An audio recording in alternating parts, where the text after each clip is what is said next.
Allez, bonjour à tous les amis, bienvenue sur la chaîne The Web Plastic Model. Aujourd'hui, nouvelle vidéo du montage de la McLaren F1 GTR Longtail. Alors, la dernière fois, nous nous étions quittés, j'avais un petit souci avec la carrosserie. Donc, je vous avais expliqué les fameux problèmes que j'avais eu avec le liquide de frein, avec la peinture qui séchait pas, tout ça. Bon, enfin bref, suite à cette vidéo, donc beaucoup m'ont envoyé des messages et de soutien et de conseils. Je remercie tout le monde, tous ceux qui m'ont aidé à ce niveau-là. J'ai suivi un petit peu tous les conseils. J'ai un petit peu, rassemblé tous les conseils ensemble et j'en ai déduit donc que la carrosserie, elle est restée trop longtemps dans le liquide de frein, ce qui l'a ramolli un petit peu. Donc c'est pour ça que j'ai eu des soucis au niveau de la surface qui était un peu tendre. Et puis au niveau de la peinture qui séchait pas, tout simplement c'était les vapeurs de liquide de frein qui empêchaient le séchage. Donc j'ai laissé la carrosserie à l'air libre tout ce temps afin qu'elle sèche bien. La peinture a séché au bout de 2 ou 3 jours, c'était déjà sec au toucher. J'ai laissé encore un peu avant de passer une autre couche. Donc là j'ai passé une deuxième couche de peinture qui elle a séché pratiquement tout de suite, hein, donc il n'y a pas eu de souci en soi au niveau de cette couche-là. Je vais essayer de vous faire un petit point, je ne sais pas si vous allez bien voir, en essayant de couper. Le problème c'est qu'aujourd'hui il fait nuageux et il n'y a pas beaucoup de lumière dans la maison, donc je suis obligé de mettre un petit peu toutes les lumières. Je vous prie de m'en excuser. Voilà, en tout cas, donc la carrosserie est de nouveau prête pour la mise en peinture. Donc on va commencer, donc je vais pouvoir reprendre le montage de cette McLaren. Donc encore une fois, je vous remercie tous de m'avoir aidé à ce niveau-là, hein. Il n'y a pas de remède quand on ne connaît pas, on s'adresse à ceux qui savent et au moins on arrive à s'en sortir. Voilà, donc deuxième couche de bleu a été passée, je vais passer la troisième avec vous. On va laisser sécher encore bien sûr plus de 48 heures, hein. Je ne prends plus de risques avec cette carrosserie. Donc j'espère que ça sera la possibilité de pouvoir passer la dernière couche de bleu, sinon j'en mettrai une quatrième, je verrai un petit peu ce que ça donne. Là j'ai donné un petit coup de ponçage léger avec de la mousse Tamiya P2000. Ça a permis de pas trop entamer les peintures, c'est lisse de partout, il n'y a pas de grains. Donc pour moi enfin, au toucher c'est bon, il n'y a pas de grains, à la visu aussi. On a à peu près sauvé la carrosserie dans l'état qu'elle était, je vous dis pas. C'est un petit miracle de l'avoir comme ça. Voilà, donc on va passer la troisième couche ensemble. J'ai rajouté un petit peu de blanc sur la teinte, puisque, comme vous expliquez, je la trouve en rapport à l'original de la voiture. Beaucoup trop foncé, le bleu est trop foncé, il est beaucoup plus clair sur les photos sur internet. Donc j'ai rajouté un petit peu de blanc, je vais voir ce que ça donne. Si ça ne le fait pas, je rajouterai encore un peu de blanc et je ferai une quatrième couche. Voilà, donc je vais préparer tout ça et puis on se voit à la cabine à peinture. Allez, à toutes.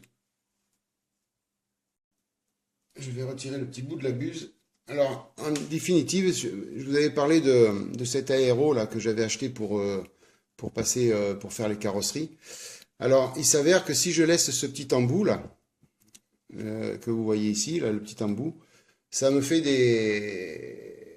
ça fait gicler de la peinture sur la carrosserie. Ça fait des gouttelettes. Donc, je suis obligé de passer l'aéro comme ça. J'ai essayé tous les moyens, toutes les pressions, pas possible. Alors, ou c'est moi qui fais mal les choses, ou alors il y a un souci sur l'aéro. Ça le fait avec la buse de 5. Donc, je pense qu'il doit y avoir un trop gros débit de peinture. Et c'est ce qui occasionne les gouttelettes sur la carrosserie. Donc, c'était pour ça que j'avais passé la carrosserie au liquide de frein, parce que sur l'après, j'avais des gouttelettes de partout. Allez, donc fini de parler des déboires et on passe au positif. Donc on va mettre en peinture. Je vais faire un peu de bruit avec le ventilo. Voilà.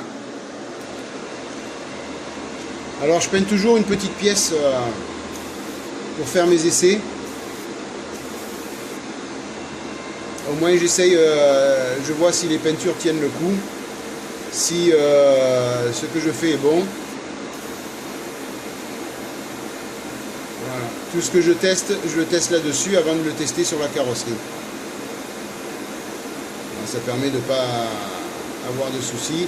Et je fais exactement le même nombre de couches sur cette pièce que sur la carrosserie. Voilà, donc a priori on voit déjà que c'est un peu plus bleu ciel. Je ne sais pas si vous voyez la différence, non? Peut-être. Mais moi de là ça fait plus clair. Donc je pense qu'avec le blanc que j'ai posé, ça le fera. J'espère que vous m'entendez, hein. Ça fait un peu de boucan. Allez, on y va.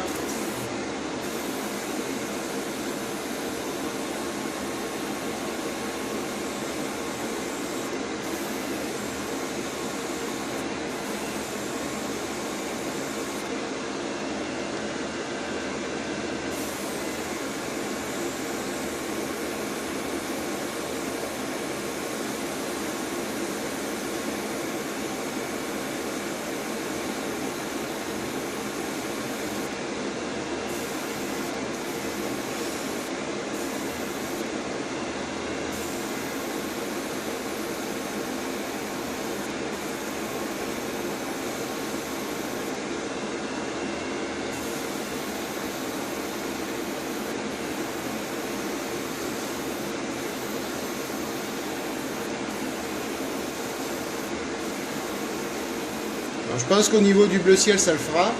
Par contre, je mettrai une 4e couche par sûreté. Au moins, je n'aurai pas de soucis.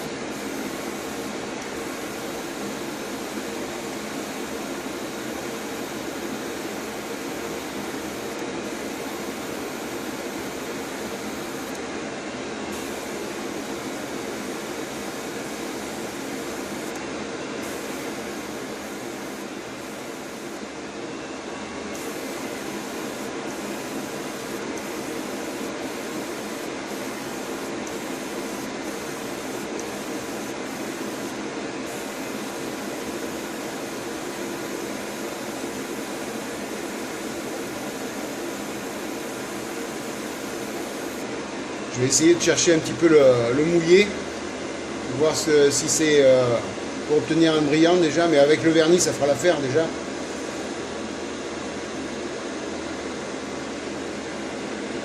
Il en reste très peu de peinture, on va essayer de finir là-dessus.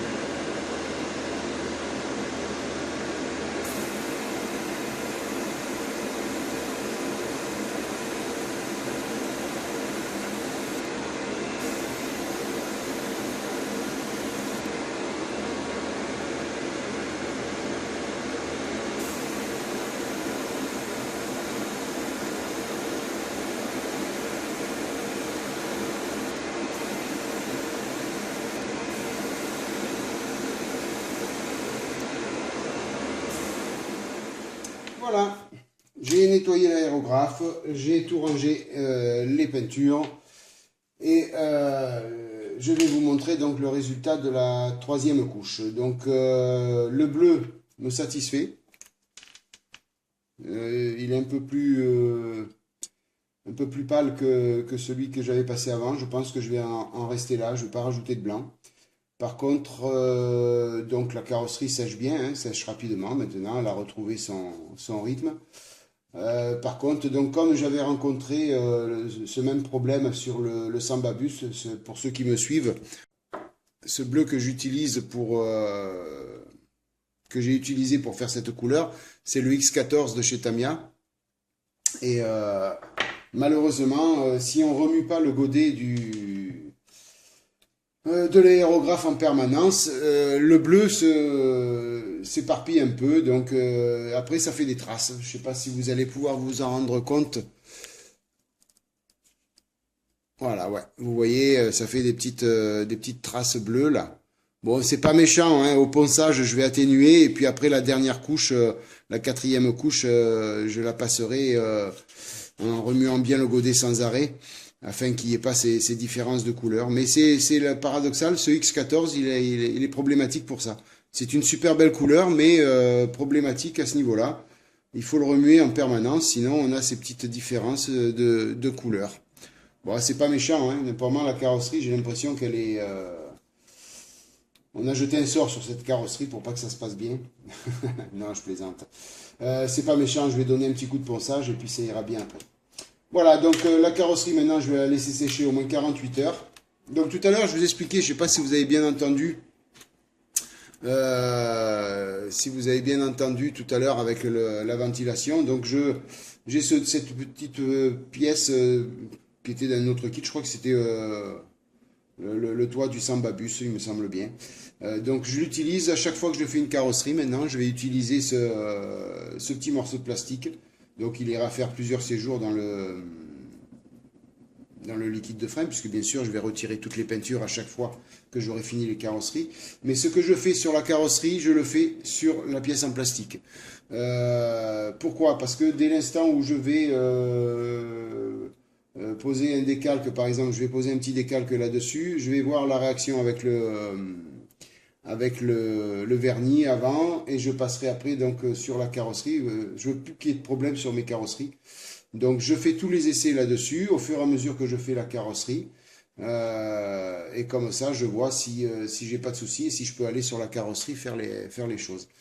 Donc il y a le même nombre de couches que sur le plastique que sur la carrosserie. Donc pareil, quand je vais faire du masquage pour la bande orange ou pour le noir, je ferai un masquage, je ferai la bande orange, je ferai les couches, et ainsi de suite. Comme ça, je verrai exactement ce que ça donne là-dessus. Voilà pour la petite explication de cette petite pièce en plastique. Donc ce que je vais faire maintenant, euh,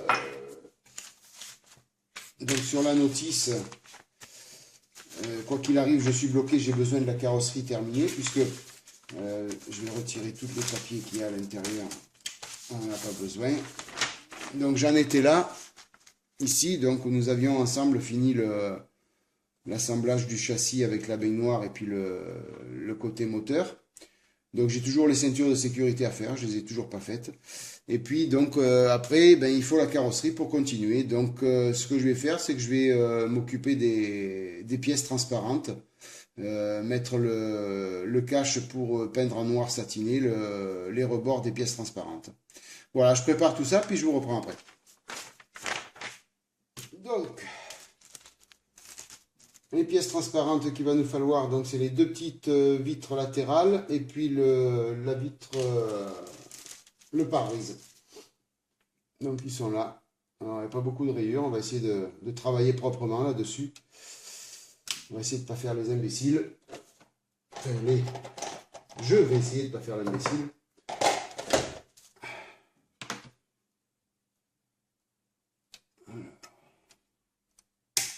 Et ça comme ça déjà. Voilà. Donc, je vais remettre le reste dans le plastique. Et puis la 6 et 5. Donc, on va faire pareil. Voilà. Le plastique tout de suite. Voilà. Plus elles sont protégées, les pièces transparentes, mieux c'est.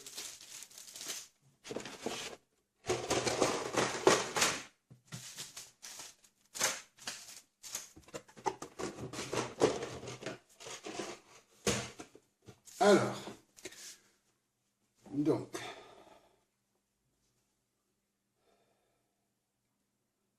si je collais directement la bande cache dessus et je fais les ébavurages après. Ouais.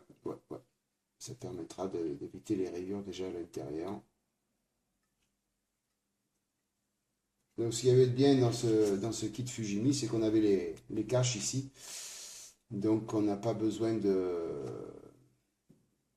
comment dire, de jongler avec de la bande cache et d'essayer de faire le cache pare-brise. On a ce qu'il faut, c'est sur mesure, c'est bien fait. Donc,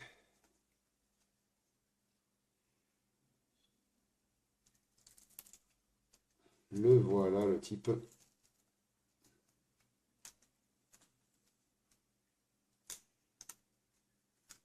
Voilà. Ah, le soleil qui ressort. Ça fait plaisir, ça. On va pouvoir éteindre ça. Ah, c'est mieux maintenant. Alors.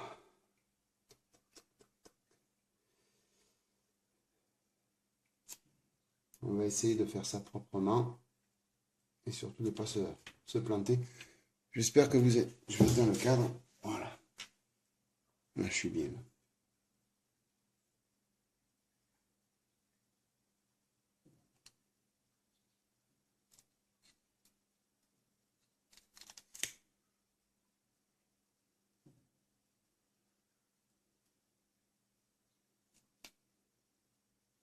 Je suis concentré, donc là, je dis rien.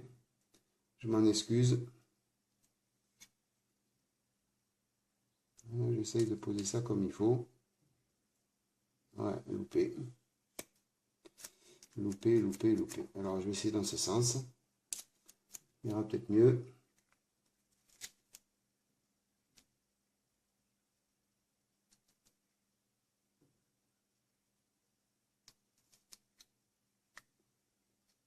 Ça m'a l'air bon, là. Nickel. Voilà. Ça, c'est une bonne chose de fait. Voilà.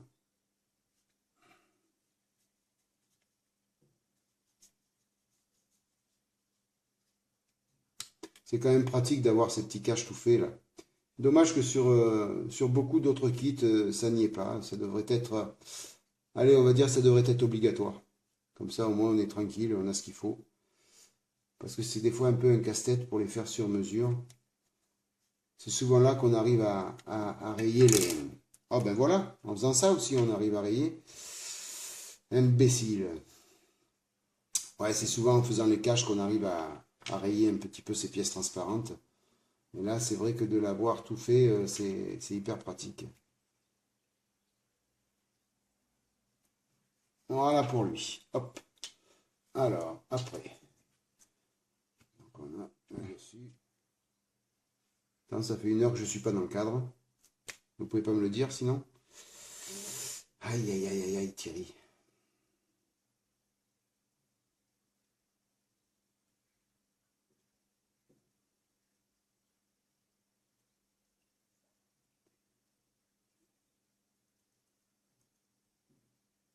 Allez, pour lui, on est bon aussi.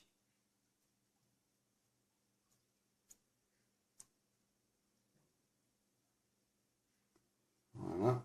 Allez, on va faire l'autre.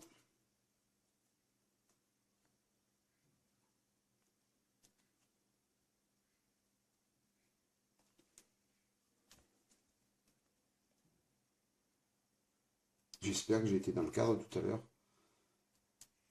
Sinon, vous allez me crier dessus.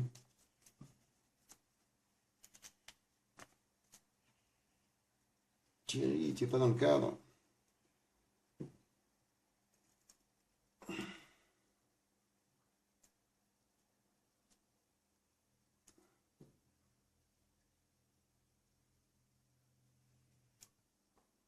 Alors, ça donne quoi là? Ah ben, c'est pas mal. C'est même nickel. Nickel, nickel, nickel. Un petit peu plus haut que ce qu'il fallait. Ouais. Ouais, ouais, ouais. Je vais voir si je peux le refaire. Alors.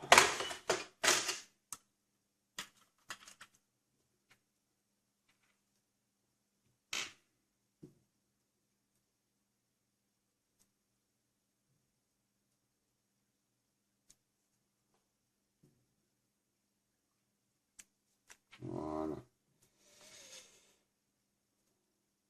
Essayer de le poser correctement, celui-là.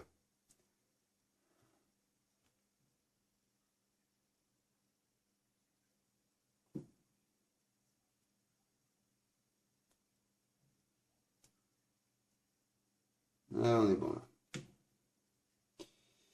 Voilà. Alors, donc il va falloir peindre tout ça en X18, mais avant, il va falloir retirer toutes ces petites pièces autour qui font office de protection. Donc je vais tout retirer ça, je vais bavurer, faire propre et je fais la peinture. Donc je prépare tout et je vous reprends après. Allez, à toutes.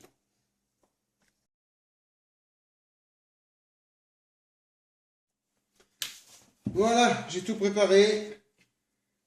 Les pièces, les vitres Le pare-brise et les deux petites vitres latérales sont prêtes à recevoir la peinture. Donc on va faire ça ensemble. J'ai préparé mon godet, tout est prêt. Je vais mettre un petit peu de ventilation. Je vous prie de m'excuser pour le bruit. Et puis on y va.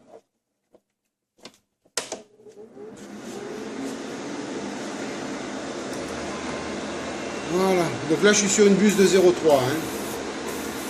Le 0,5 je l'utilise vraiment que pour la carrosserie. Hein.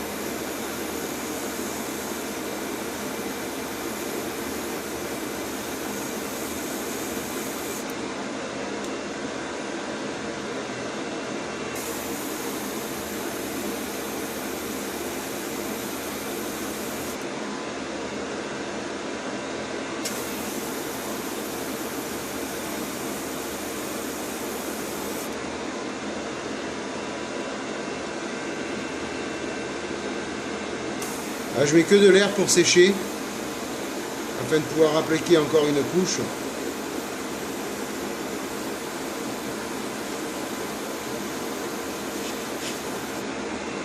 Voilà.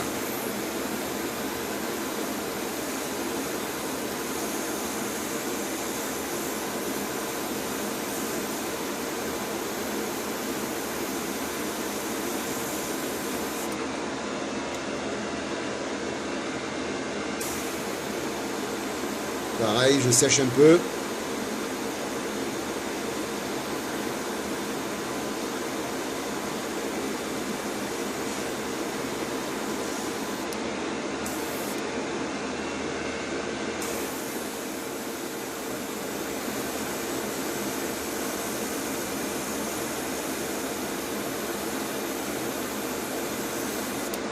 Voilà.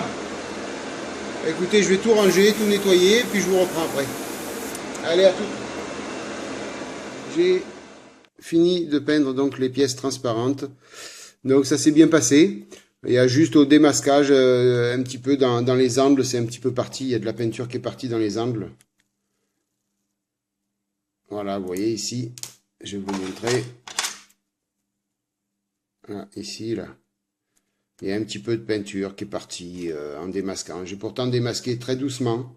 Mais la peinture est venue avec la bande cache. Donc, bon, ça fait quelques irrégularités, mais bon, ça fera l'affaire n'importe comment, c'est pas méchant. Donc, le pare-brise, bien sûr, il va falloir le nettoyer maintenant, avant que ça brille. Les deux petites pièces de côté.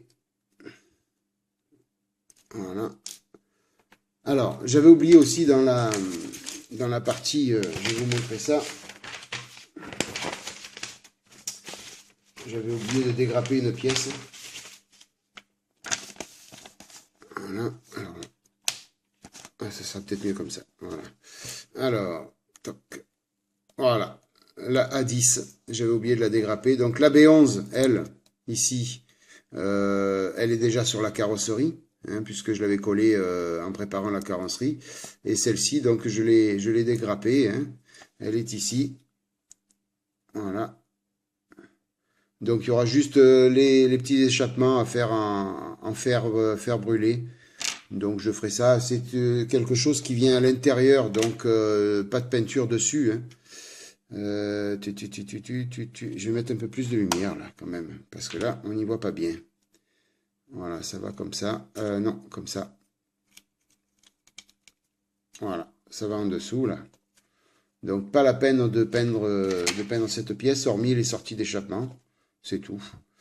Donc voilà, il n'y aura pas de travail à faire sur cette pièce-là. Hein. Simplement la coller quand la carrosserie, elle, sera terminée.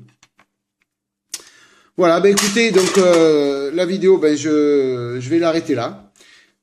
Puisque n'importe comment, cette étape 6, il faut coller ces pièces-là, mais la carrosserie n'étant pas finie de peindre, je ne peux pas les coller. Donc ce que je vais faire, c'est que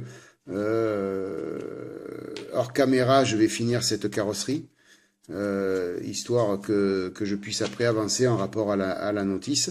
Donc je voulais juste faire cette vidéo déjà pour vous remercier encore de m'avoir aidé pour le souci de cette carrosserie.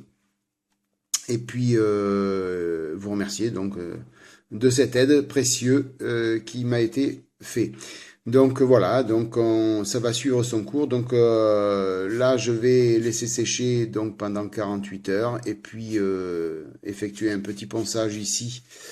En fin de compte, c'est l'endroit où j'ai essayé de faire un peu de mouillé. Et puis vous voyez, la différence de couleur s'est faite. Donc c'est pas méchant. Vous allez peut-être mieux voir comme ça. Voilà, c'est pas méchant. Je vais faire un petit ponçage là-dessus, n'importe comment, c'est un peu granuleux. Donc il va falloir faire un petit peu de ponçage. Passer une 4e couche. Et puis après, donc faire le orange et faire le noir. Et puis la carrosserie, ça a terminé. Et bien sûr, il y aura le vernis et les décalques aussi. Donc il y a pas mal d'étapes encore. Je ferai peut-être encore une vidéo dessus. Ou sur la pose des décalques, ou sur la pose du vernis. Je sais pas encore. Je verrai. Voilà, donc c'est terminé pour cette vidéo. Donc c'était la 7e, je ne sais pas si je vous l'ai annoncé au début, peu importe. C'était la 7e vidéo du montage de la McLaren F1 GTR. Donc voilà, la carrosserie est sauvée, c'était la chose primordiale. Donc elle est sauvée, elle sera ce qu'elle sera, parce qu'il y a quand même des traces un petit peu de ponçage. Malgré tout, je vais la laisser comme ça, parce que j'ai pas envie d'empirer la chose. Écoutez, je vous remercie d'être passé par là, d'avoir visionné cette vidéo. J'espère qu'elle vous a plu. Vous likez si vous avez aimé. Et puis je vous dis plein de bonnes choses. Je vous souhaite plein de bonnes choses. Que tout se passe bien pour vous. Passez de bonnes vacances. Et puis je vous souhaite une bonne soirée, une bonne matinée, une bonne journée selon l'heure à laquelle vous allez visionner cette vidéo. Et puis je vous dis à plus.